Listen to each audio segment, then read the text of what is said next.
इसका सोल्यूशन जो है वो जल्द से जल्द बने। और अगर ऐसा नहीं होता तो दुकानें बंद होंगी? हम संघर्ष समिति के साथ हैं। तो दुकानें बंद होंगी? बिल्कुल होंगी, बहुत बिल्कुल। बहुत शुक्रिया सर। इंडस्ट्रीज के प्रेसिडेंट अरुण गुप्ता जी मेरे साथ अभी मौजूद हैं। अरुण जी, आज आप संघर्ष समिति का साथ देने के लिए आए हैं और किस नजर से देखते हैं इस सीटों के आवंटन को आप?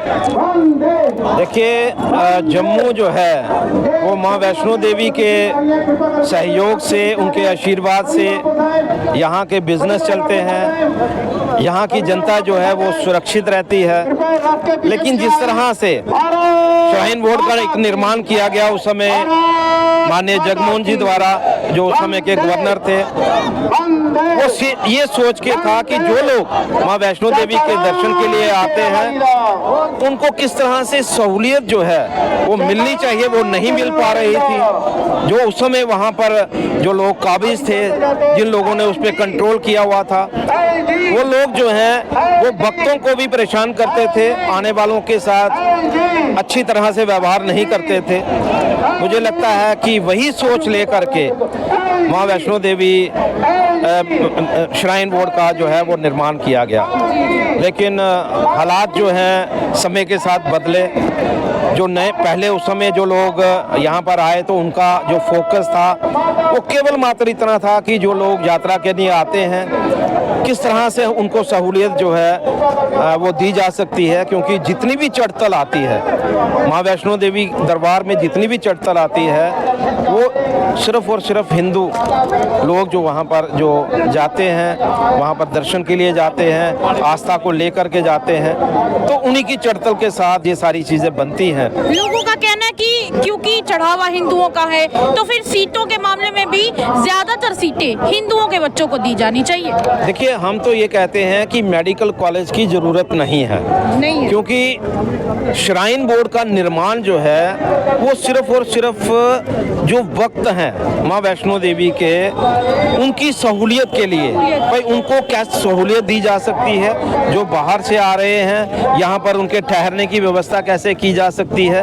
यहाँ पर अगर इन्होंने श्राइन बोर्ड का एक हॉस्पिटल बनाया, अगर हॉस्पिटल बनाया है वो सिर्फ और सिर्फ चैरिटेबल हॉस्पिटल होना चाहिए था, उसको भी आउटसोर्स कर दिया गया।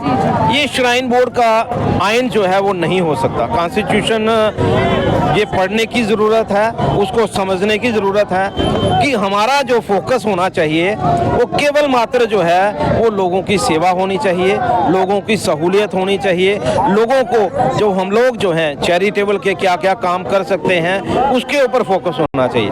मेडिकल कॉलेज बना दिया गया, लेकिन उसके ऊपर ये नहीं सोचा गया कि अल्टीमेटली, मैं उन बच्चों का कसूर नहीं मानता, लेकिन एक बात जरूर है कि अगर मेडिकल कॉलेज बना है तो किसकी चढ़तल के साथ बना है, किसने वहाँ पर डोनेशंस दी हैं, किसके साथ बना हुआ है। मेडिकल कॉलेज बनाया है तो पहले इस बात की चिंता होनी चाहिए थी कि हम लोग जो हैं एक पर्टिकुलर रीजन के लोगों को वहाँ पर सहूलियत देंगे। वो किसी ने नहीं सोचा। आज 42 बच्चे जो हैं वो अलग अलग धर्मों के आ गए। हम उनके खिलाफ नहीं, हम कहते हैं कि उनको माइग्रेट करिए। जिन लोगों को मेरिट में सीट मिली है उनको माइग्रेट करिए, और इस मेडिकल कॉलेज को बंद करके हम लोग जो हैं वो चीज़ का निर्माण करें जो केवल और केवल जो हमारी यात्री हैं उनकी सहूलियत के लिए हो।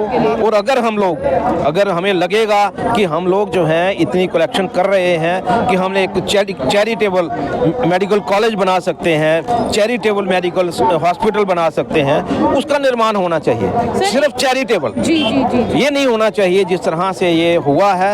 आज देखिए, जम्मू की आस्था की बात है, हिंदुओं की आस्था की बात है। मैं इतना ही कहूँगा भी, मुझे लगता है कि ये भी कहने की ज़रूरत है कि जिस तरह से बीच में चीफ मिनिस्टर साहब भी कभी कभी अपने स्टेटमेंट देते हैं, उन लोगों को भी इस चीज़ से बचना चाहिए। क्योंकि जब आस्था की बात आती है, 2008 सबने देखा है, जब आस्था की बात आती है तो फिर मुझे लगता है कि पूरा जम्मू शहर जो है वो इकट्ठा हो जाता है। आज की डेट में मैं ये भी समझता हूँ कि एलजी चेयरमैन हैं, उन लोगों को भी सोचना चाहिए सर, उन लोगों को भी आगे आना चाहिए। एक बात गुस्ताफ की माँ पर मैं पूछना चाहूँगी, अभी आपने बम बम बोले का जिक्र किया। पहले जब बम बम बोले हुआ था तब उस दौरान भी chamber of commerce and industries ने बहुत बड़ा रोल प्ले किया था।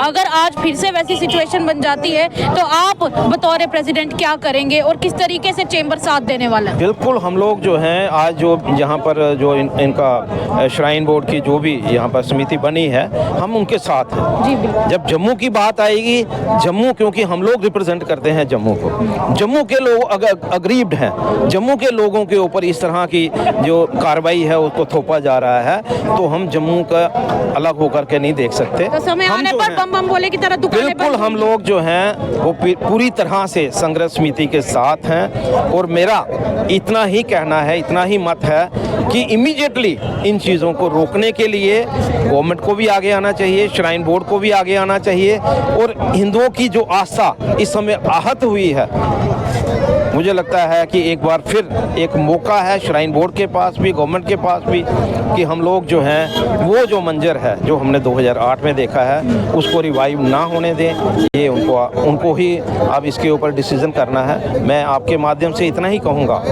कि अभी हम लोग रिक्वेस्ट कर रहे हैं, हम लोग यही चाहते हैं कि ये जो इस समय एक इशू रेज हो चुका है उसका सलूशन जो है वो जल्द से जल्द बने। और अगर ऐसा नहीं होता तो दुकानें बंद होंगी, हम संघर्ष समिति के साथ हैं, तो दुकानें बंद होंगी। बिल्कुल होंगी। बहुत बहुत शुक्रिया सर बातचीत करने के लिए। मेरे साथ थे chamber of commerce and industries के प्रेसिडेंट अरुण गुप्ता, जिनका कहना है कि अगर इस बार भी बात नहीं सुनी गई, अगर इस अपील को, इस रिक्वेस्ट को नहीं सुना गया, तो एक बार फिर से जम्मू की तमाम बाजार बंद दिखाई देंगे। Chamber of commerce and industries खुलकर सपोर्ट करेगा।